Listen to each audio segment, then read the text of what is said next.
jamaah pengajian Jumat malam. Masih sama yang dirahmati oleh Allah.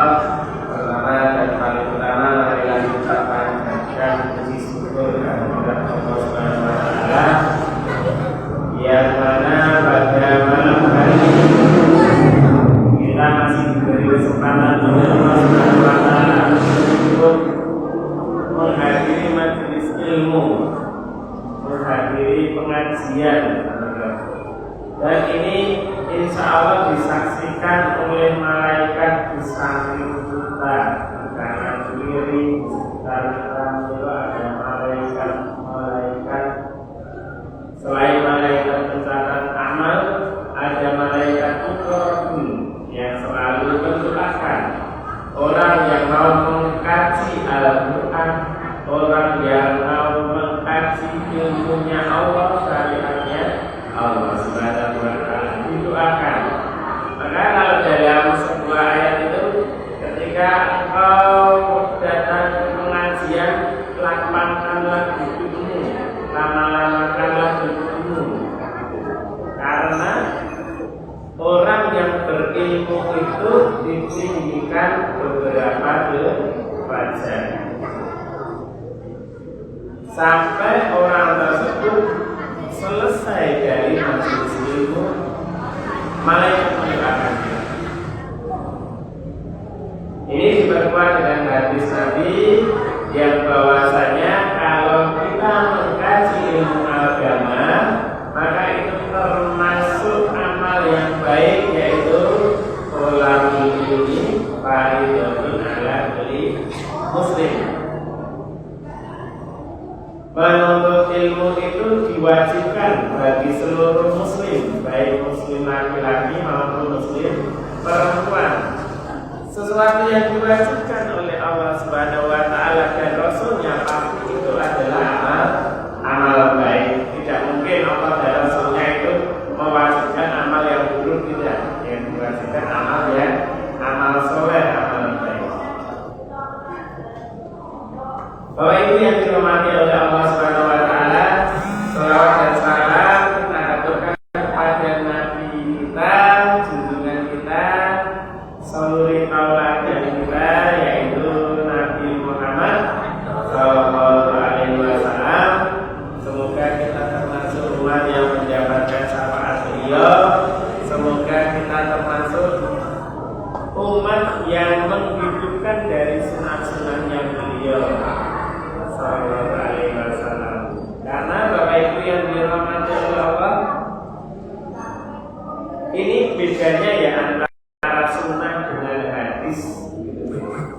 Kalau sunnah itu adalah perilaku hidup para nabi, perilaku hidup Nabi Muhammad, mulai dari bangun tidur, apa yang dilakukan Nabi Muhammad, apa yang dikatakan Nabi Muhammad, gaya hidupnya bagaimana, inilah sunnah. Ketika sunnah tersebut kemudian dibawa oleh para sahabat dan kemudian dilanturkan kepada tabi'in dan lain sebagainya, ditulis dalam sebuah kitab, maka di situ dinamakan dengan hadis. Jadi sunnah itu pasti hadis. Kalau hadis belum tentu sunnah, karena ada yang namanya hadis palsu. Kalau hadis belum tentu sunnah, Bapak Ibu yang dirahmati oleh Allah. Dan meskipun ada sesuatu yang disandarkan kepada Nabi, bisa perkataan, bisa perbuatan, bisa penetapan, tetapi aslinya bukan berasal dari Nabi, maka dinamakan dengan hadis palsu. Ya tetap hadis. Pak itu termasuk hadis, tapi hadis palsu. Beda dengan sunnah. Kalau sunnah itu adalah tata caranya Nabi, perilaku gaya hidupnya Nabi, itulah sunnah. Bapak Ibu yang dirahmati Allah, kita tahu begitu.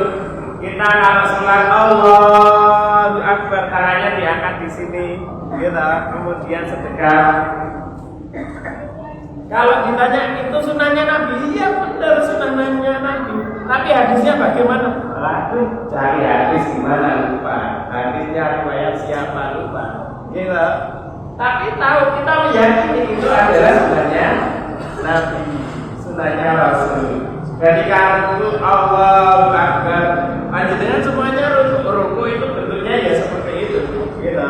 Tangannya ada di lutut begitu, kemudian membungkuk dan lain sebagainya. Dan kita tahu itu adalah sunahnya Rasulullah. Gitu. Tapi kalau ditanya hadisnya, dasarmu apa? Hadisnya apa? Waduh, akan kalau enggak hafal, kalau enggak ustaz sing pinter tenan itu kalau ditanya ya bingung nih. Ini dasarnya apa? Dasar cari enggak apa. Tapi tahu, kita mengetahui dan meyakini itu berasal dari Rasulullah, kan gitu. Selalu kamar ra'aitumuni sholli kan gitu. Sholatlah sebagaimana saya di sini adalah Rasulullah, maksudnya ketika sholat.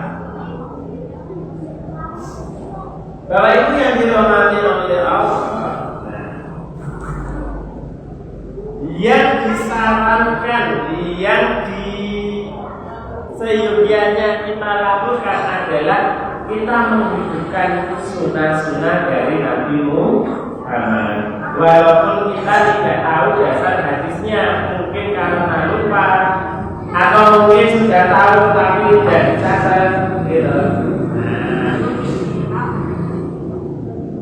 Dan yang paling penting lagi adalah kita untuk memelihara keimanan dan ketakwaan kita. Terus setiap ulama, setiap ustaz begitu akan menyarankan seperti itu. Mari kita tingkatkan iman dan takwa. Apalagi pada hari ini kita kan masih dalam bulan Syawal, bulan peningkatan, di mana kemarin waktu bulan Ramadan kita digembleng sebagai bulan tarbiyah, bulan pendidikan kita digembleng menjadi orang yang bertakwa. Selepas bulan Ramadan, kita harusnya lebih meningkat karena namanya Syawal itu bulan peningkatan amal ibadah kita. Sebelum Ramadan nggak pernah sholat duha, bulan Syawal sholat duha, misalnya seperti ini bulan peningkatan.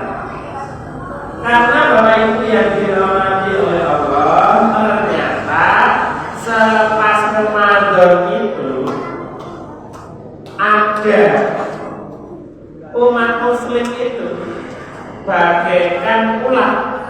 Kalau bagaikan ular, satunya bagaikan ular. Ya. Ada yang bagaikan ular, ada yang bagaikan ular. Kenapa Pak? Umat Muslim yang bagaikan ular. Ular itu ternyata makan sembarangan itu. Ular itu makan daun, semua daun makan sampai habis. Setelah itu dia puasa. Ketika puasa dia jadi kepong-kepong. Selepas jadi kepong-kepong, Bapak Ibu yang dirahmati oleh Allah, setelah dia puasa, habis puasa dia menjadi kuku. Nah, ini kok gambaran seorang Muslim. Ketika sebelum Ramadan dia itu senengane maksiat, merusak apa-apa gitu. Ular tersebut merusak tanaman begitu. Kemudian dia puasa jadi kepong-kepong gitu. Zikir terus la ilaha illallah dan lain sebagainya mungkin. Sholat terus setiap hari gitu. Sholat arba'in, sholat wajib. Selepas dari Ramadan tersebut dia menjadi kuku. Ya, kita tahu kuku itu dia bukannya binatang yang merusak, tetapi malah binatang yang membantu penyerbukan, kan gitu. Membantu tanaman untuk berbuah dan lain sebagainya. Nah, yang kedua, puasanya ular. Ya, ular itu juga puasa. Nih, Bapak. Puasanya ular seperti apa? Sebelum puasa dia makan, ya, namanya ular kan ya seperti itu, dia ada taringnya. Ya banyak orang itu juga takut dengan ular begitu ya. Walaupun dia tidak punya tangan, tidak punya kaki. Masya Allah. Makhluk Allah yang tidak punya tangan, tidak punya kaki kita juga takut sendiri karena ada jenis ular yang berbisa begitu. Ketika makan, ada yang makan ular itu, ada yang makan yang namanya kodok, ada yang makan tikus dan lain sebagainya. Bahkan ada yang memakan anak sapi begitu ya, anak tunggal. Setelah makan biasanya ular tersebut puasa.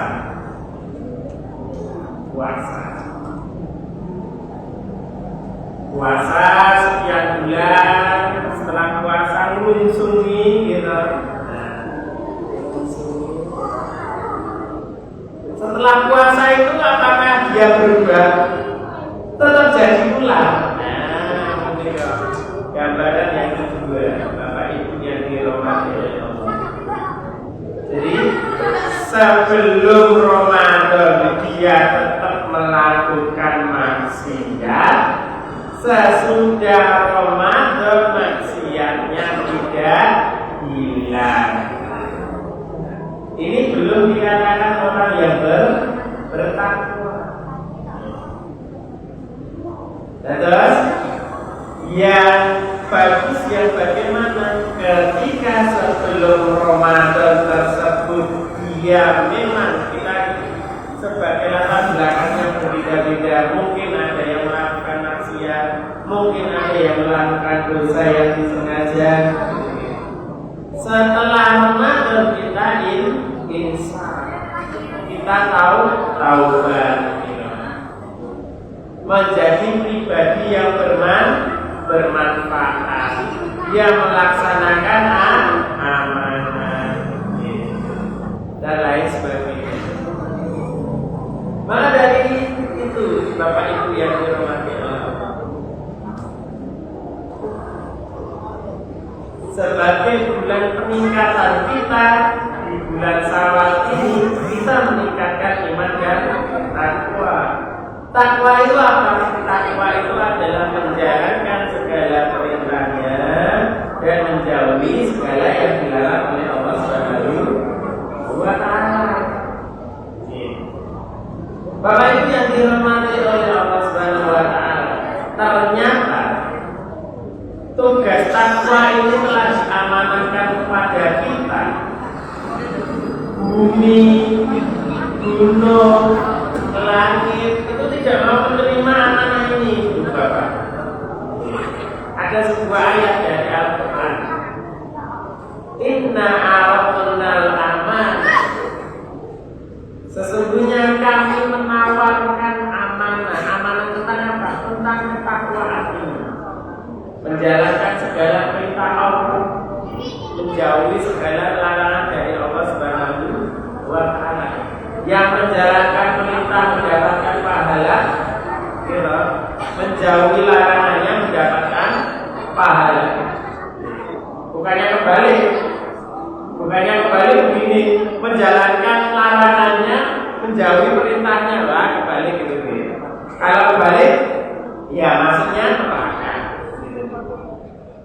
Inna aradnal amanah, sesungguhnya kami, di sini Allah Subhanahu wa Ta'ala, aradnal amanah, menawarkan tentang sebuah amanah, as-samawat, kepada langit, wal ard, dan kepada bumi, wal jibal, dan kepada gunung. Jadi sebuah amanah diberikan kepada langit, kepada bumi, dan kepada gunung-gunung. Tetapi apa yang dilakukan? Langit ditawari, wahai langit, saya tawarkan sebuah amanah kepadamu.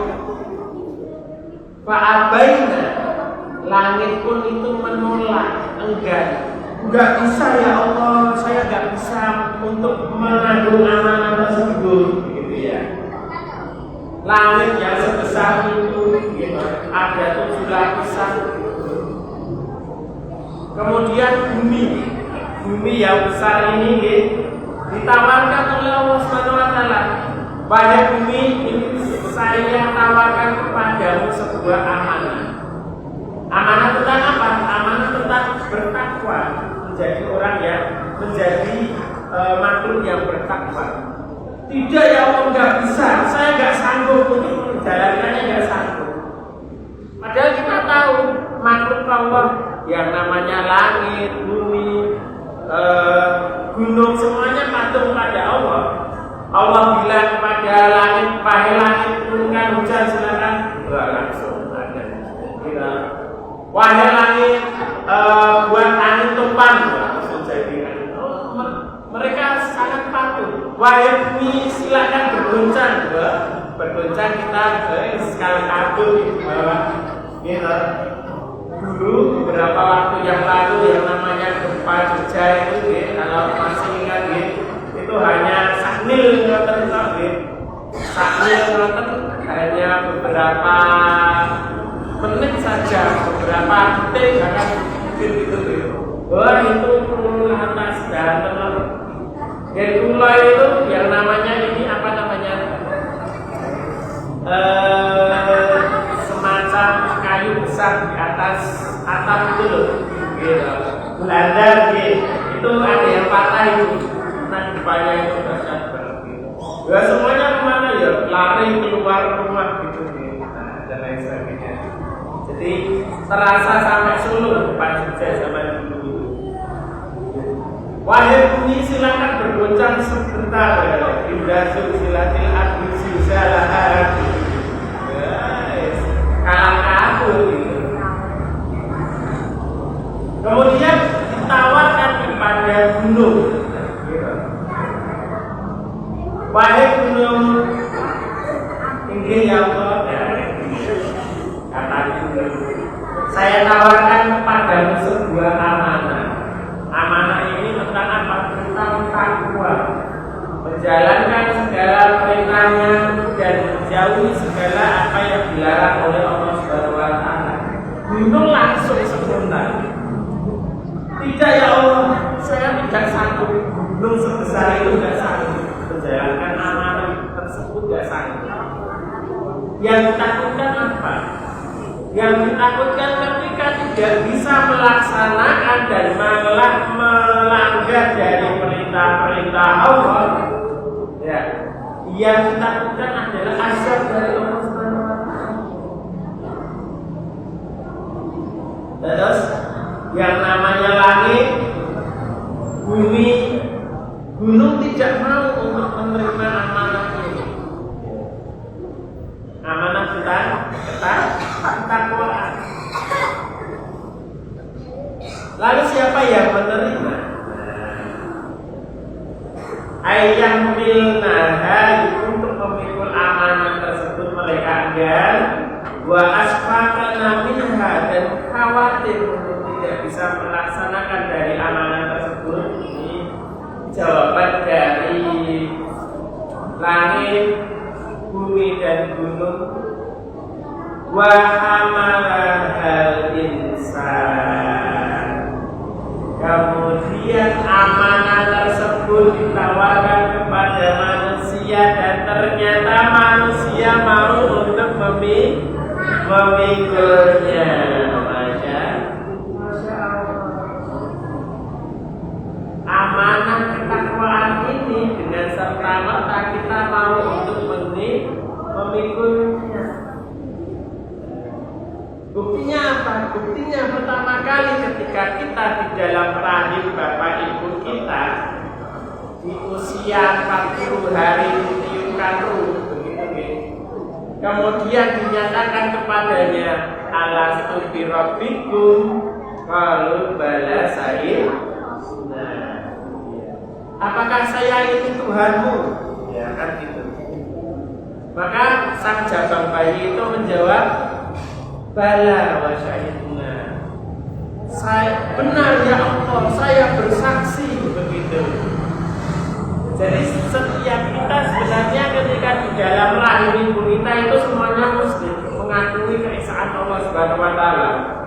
Nah terus ketika keluar dari rahim kok bisa ada yang Kristen, bisa ada yang Katolik, ada yang Hindu dan lain sebagainya gitu.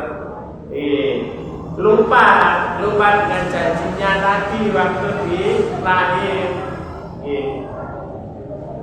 Padahal amanah yang dibebankan kepadanya untuk beriman dan bertakwa tersebut gitu, itu tidak sanggup dipikul oleh langit, bumi, ataupun para gunung-gunung. Gunung yang besar seperti itu ketika diutus oleh Allah Subhanahu wa taala, wahai gunung meletuslah, meletus sekali itu langsung gitu, luluh lantas ganteng Bapak Ibu yang dirahmati Allah. Kita tahu dulu beberapa kali itu sing jenenge Gunung Merapi ini meletus gitu. Masya Allah, yang namanya uap panasnya saja gitu, itu bisa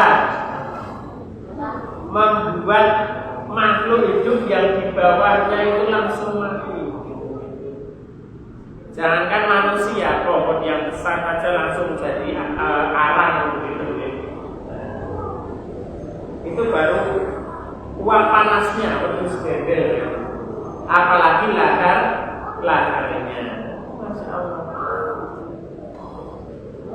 Innahu kana zaluman jahulan.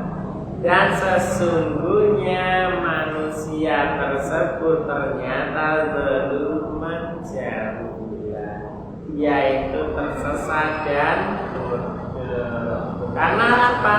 Dia diberi amanah, kemudian dia juga diberi sarana prasarana untuk menjalankan amanah tersebut, tetapi tidak dilaksanakan. Sarana dan prasarana untuk menjalankan amanah iman dan takwa itu apa? Yaitu akal dan hati. Akal pikiran tidak diberikan kepada makhluk yang lain, hewan, tumbuhan, tidak ada yang diberi akal pikiran Bapak Ibu yang dirahmati. Sebatas yang mereka bisa untuk mencari makan kalau hewan. Tetapi manusia diberi akal pikiran untuk mengembangkan ilmu pengetahuan, mengembangkan teknologi. Masya Allah, ini pengajian di Masjid Samparan ini sudah mulai menggunakan teknologi ya. Semoga nanti pengajiannya tambah maju, semakin bermanfaat kepada umat. Akal pikiran yang digunakan ini untuk sarana ibadah kepada Allah Subhanahu wa taala menjadi pahala itu. HP ini kan hanya sarana ya. Kalau HP-nya dipakai untuk saling menasehati, untuk saling berdakwah, jadi ibadah. Mic ini juga sarana. Kalau mic-nya ini dipakai oleh orang yang ada di karaokean, di diskotik atau yang lain, ini menjadi dosa atau ibadah ya? Jadi dosa gitu. Tapi karena ini tempatnya ada di masjid dan dipakai untuk berdakwah, jadi pahala amal jariyah panjenengan sedang gitu, yang infak di masjid ini setiap hari. Pakaian kita menjadi ibadah, pakaian kita menjadi berpahala ketika kita pakai untuk melaksanakan ibadah kepada Allah Subhanahu wa taala. Uang kita, kendaraan kita, rumah kita semuanya akan menjadi nilai pahala jika kita pakai untuk sarana prasarana mendekatkan diri takwa kepada Allah Subhanahu wa taala. Tapi kejadiannya menjadi berbalik 180 derajat jika kita memakainya untuk sesuatu yang melanggar dari perintah Allah. Kendaraannya dipakai untuk menuju, mohon maaf, tempat maksiat begitu. Ya itu menjadi dosa juga itu. Makanya Bapak Ibu yang dirahmati oleh Allah, sendal kita pun jadi saksi besok di hari kiamat. Sebagaimana sendalnya Bilal bin Rabah, dengan gimana Mas diceritani pun gitu. Masya Allah, sendalnya Bilal bin Rabah terompahnya itu suaranya sudah sampai di surga. Pahalanya besar, jadi saksi sendalnya besok. Karena apa? Karena dipakai untuk sarana ibadah, dipakai untuk sarana taqarrub ilah.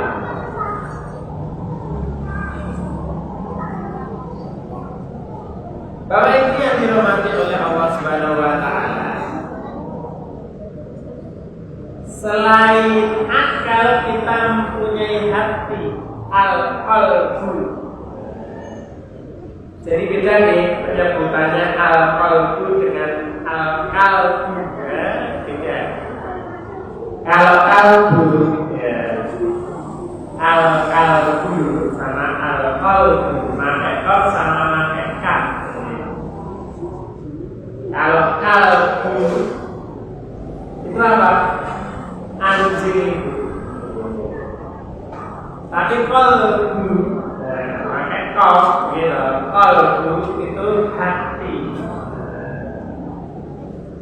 Jadi hati kita ini, hati kita itu menjadi sarana, menjadi alat untuk menghantarkan kita kepada Allah Subhanahu wa ta'ala.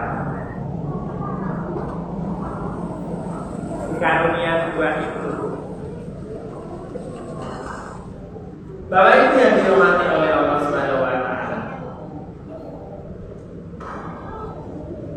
adakah sahabat ketika hidup di dunia itu ternyata tidak menjalankan amanah? Gitu. Nah ini ceritanya, ada sebuah ceritanya. Dan tersebut nikah suatu saat Rasulullah SAW berada dalam sebuah peperangan, berada dalam sebuah peperangan. Dalam perang ini adalah perang yang sangat besar, namanya perang Uhud. Kalau perang Badar itu adalah Nabi Muhammad menang, gitu. Kalau dalam perang Uhud umat Muslim kalah. Padahal strateginya Rasulullah SAW itu sangat bagus sekali, sangat bagus sekali. Bagaimana Rasulullah SAW mengutus para pemanahnya, para pemanah yang pilihan ada di atas bukit Uhud. Kemudian perang berkecamuk. Lalu bagaimana yang terjadi? Umat Muslim ketika awal perang ternyata dalam keadaan posisi menang, Bapak Ibu yang dirahmati. Dalam keadaan menang. Ya, terpukul mundur, umat kafir Quraisy terpukul mundur. Kemudian barang-barang perangnya ada pedang, ada perisai, ada tunggangan kuda, ada unta, ada benda-benda perang yang lain ditinggalkan. Mereka lari dan langgar. Ketika melihat pasukan musuh tersebut lari, gitu.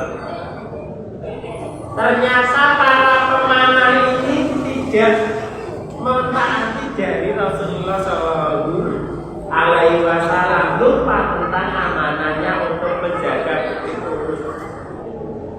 Karena diamanahkan, jangan sampai engkau meninggalkan bukit Uhud ini apapun yang terjadi, kan begitu. Turun tidak semua, tetapi hampir semua pemanah turun, kecuali belasan orang yang teguh hatinya.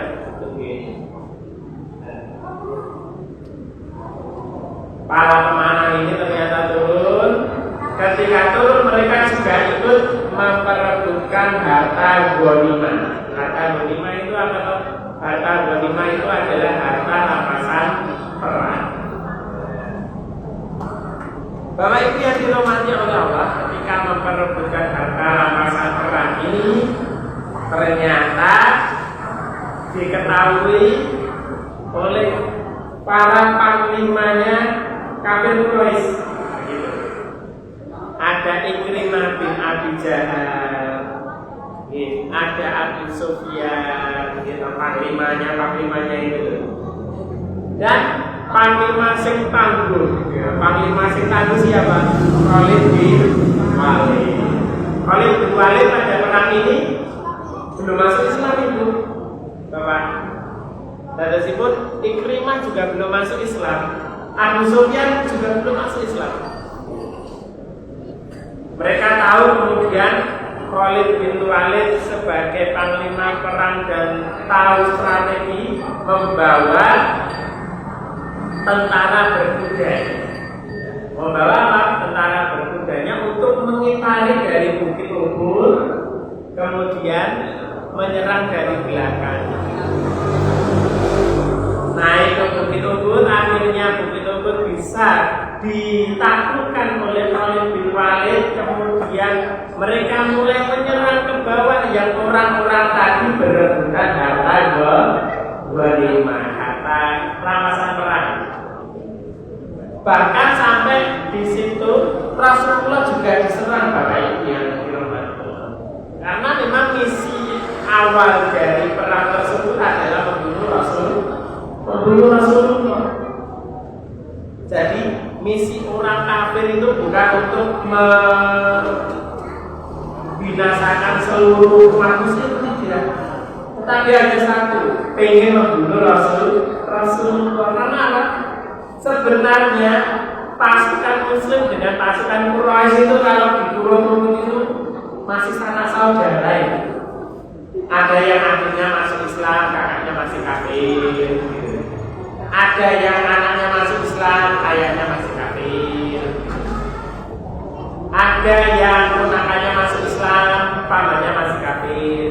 Jadi mereka sebenarnya ketika perang itu yang dicari bukan untuk membinasakan kaum muslimin, bukan, tetapi untuk membunuh Nabi Muhammad. Jadi tujuan utamanya yang dicari untuk membunuh Nabi Muhammad. Setelah itu Bapak Ibu yang dirahmati oleh Allah Subhanahu wa Ta'ala. Nah, bukit Uhud ini dikuasai oleh Khalid bin Walid dan perang mulai berkecamuk lagi. Kaum musyrikin, kaum kafir Quraisy ini ternyata bisa memukul mundur para pasukan muslim. Sampai pada garis pertahanan Rasulullah SAW diserang.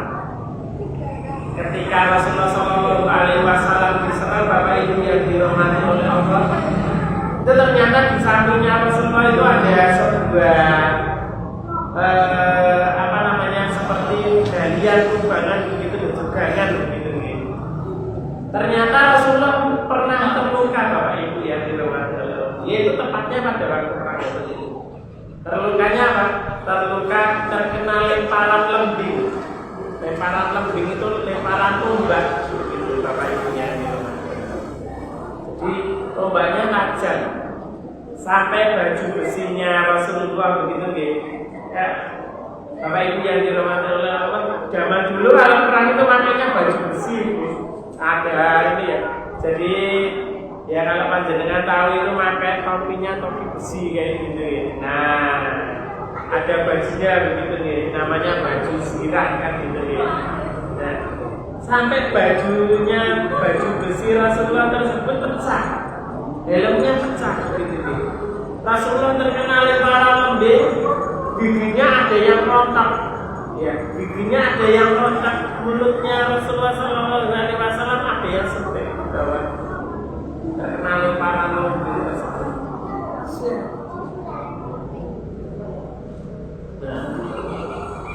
Bapak ini yang dirahmati oleh Allah, ternyata ketika terkenal para lembek tersebut, Rasulullah kemudian terjatuh di tanah yang tadi ada lubangnya tadi, yang cegahnya tadi. Nah, jatuh. Kemudian ketika jatuh langsung Bapak Ibu yang dirahmati oleh Allah, yang namanya sahabat Nabi, itu langsung membuat benteng itu melingkari Rasulullah. Ada tentara yang menyerang, langsung mereka membuat perisai. Ada yang meninggal, ada yang jadi mati syahid. Salah satunya adalah Mus'ab bin Umair. Wajahnya hampir persis sama dengan Rasulullah. Ketika membentengi tersebut, Mus'ab bin Umair ini ternyata terkena tebasan pedang dari kaum kafir Quraisy. Kemudian dari kafir Quraisy ini ada yang menyeletuk, Muhammad saya bunuh, Muhammad saya bunuh. Mereka mengatakan, Muhammad saya bunuh. Khalid bin Walid mengatakan, perang ini kami menangkan. Begitu. Dengan serta-merta mereka langsung berangsur-angsur surut. Berangsur-angsur surut. Nah, ini Bapak Ibu yang dirahmati oleh Allah Subhanahu wa taala. Ini Nabi Muhammad masih hidup. Kemudian para sahabat mengatakan, tidak, Muhammad masih hidup, Nabi kami masih hidup. Ya.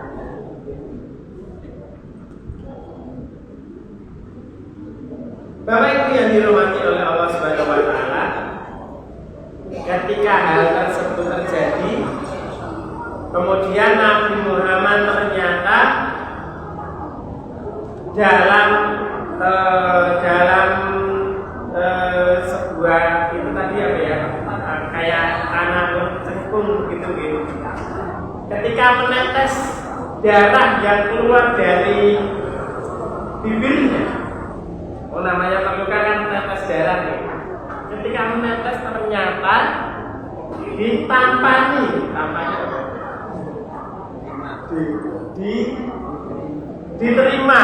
diterima dengan tangannya, ya. Darahnya itu netes kemudian diterima dengan tangannya begitu. Ditampani itu apa? Nah gitu. Ditadahi, nah leres. Jadi darahnya kan menetes, ditadahi dengan tangan kanannya kemudian diusapkan di dadanya.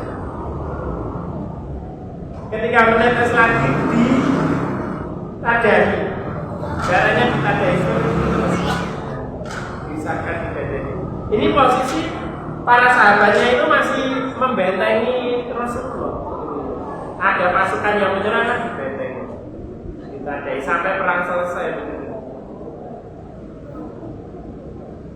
Dan setelah perang selesai, Bapak Ibu yang dirahmati oleh Allah, kaum kafir Quraisy nggak tahu yang dibunuh itu ternyata itu bukan Nabi Muhammad, ternyata salah satu sahabatnya yaitu Mus'ab bin Umair.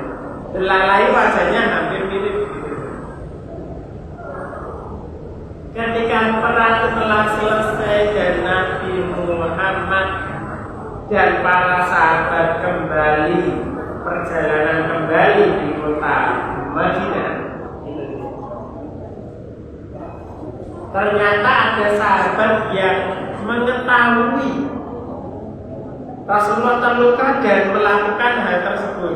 Ketika netes darahnya itu ditadahi dengan tangannya, kemudian diusapkan di dada Rasulullah Sallallahu Alaihi Wasallam.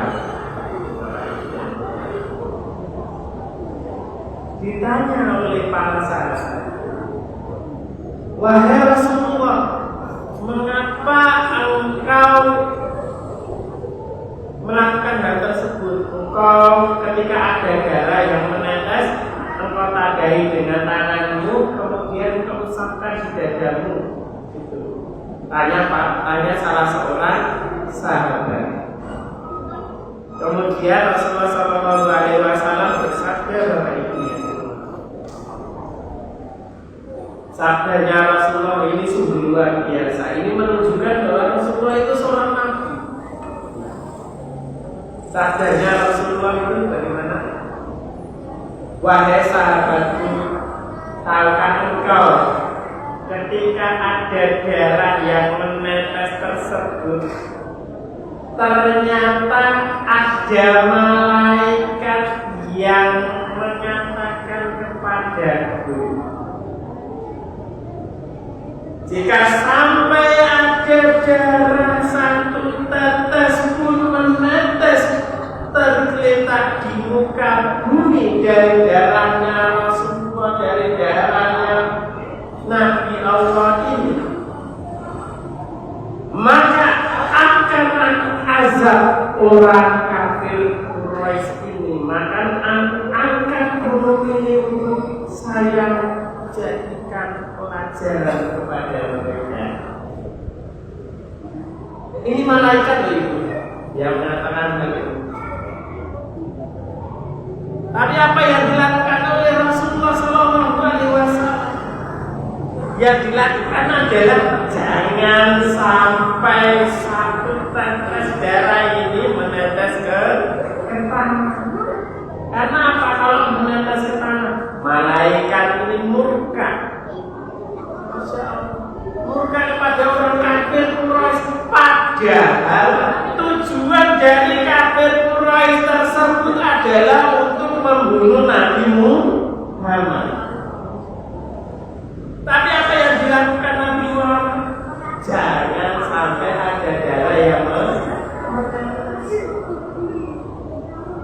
kepada orang yang hendak membunuh beliau saja. Beliau itu masih mempunyai rasa belas kasih. Bapak Ibu yang dirahmati Allah, ini bedanya dengan manusia biasa, namanya Nabi ya beda. Dan Bapak Ibu yang dirahmati oleh Allah, panjenengan tahu atau tidak, sadar atau setelah kejadian tersebut, ternyata setelah sekian hari, sekian bulan begitu, yang namanya Khalid bin Walid masuk Islam, menjadi panglima besar di Islam. Apakah direncanakan oleh Rasulullah? Tidak. Tetapi beliau masuk Islam. Abu Sufyan masuk Islam. Orang yang memerangi beliau itu masuk Islam. Ikrimah bin Abi Jahal masuk Islam. Jadi Bapak Ibu yang dirahmati oleh Allah, inilah akhlaknya Rasulullah SAW. Rasulullah itu kalau diberi ujian, coba dizalimi begitu, tidak membalas dengan sesuatu yang zalim, tetapi dibalas dengan apa? Dibalas dengan kebaikan. Bapak Ibu, akhlak Islam seperti itu. Pernah suatu saat Rasulullah SAW ketika keluar rumah, ada yang nebari duri. Ada itu disebari duri beneran itu. Duri pohon itu disebari, kakinya Rasulullah menginjak kemudian berdarah. Kembali ke dalam rumah itu, Siti Aisyah itu nangis kecil-kecil. Ya Allah, apa yang dilakukan oleh ayahanda saya yang beliau itu selalu menjalin silaturahmi, selalu kepada Allah, ada yang menjahili dia, ada yang menzalimi dia. Tetapi apa yang dilakukan oleh Rasulullah? Ternyata Allah mentakdirkan nyebar duri itu sakit. Orang yang pertama kali menjenguk orang sakit, orang yang nyebari duri, orang yang menjenguk Rasulullah itu, yang pertama kali adalah Rasulullah Sallallahu Alaihi Wasallam. Masya Allah.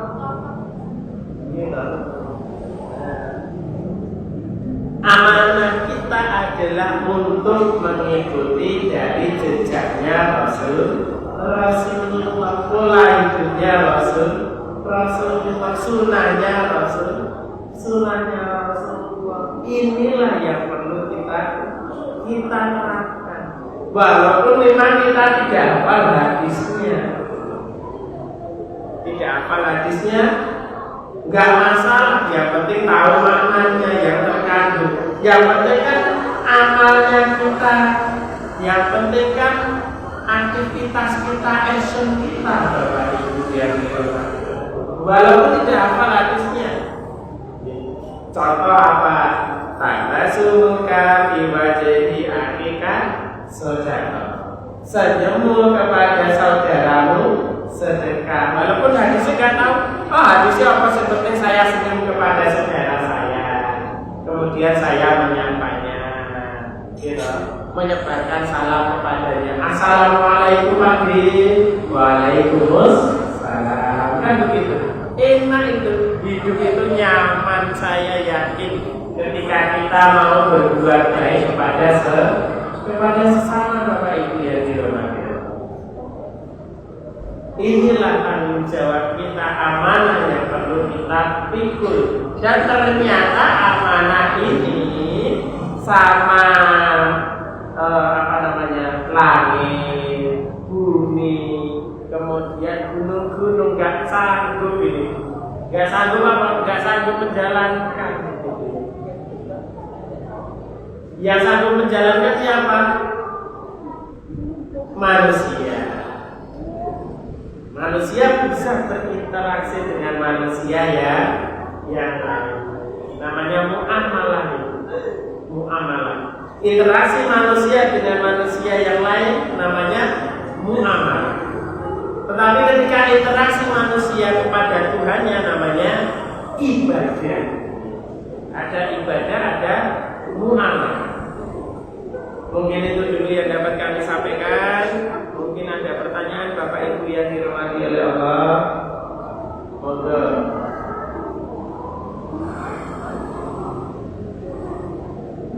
Ada? Kalau tidak ada, kita tutup dengan doa salam ya. Baik. Mas, doa dulu ya. Oke. Diamini ya. Oke. Baik. Alhamdulillahirrahmanirrahim. Bismillahirrahmanirrahim. Alhamdulillahirabbil alamin. Syakirin. Ini amal berkah mazidah. Ya Rabbana lakal hamdu kama yaqdi jannati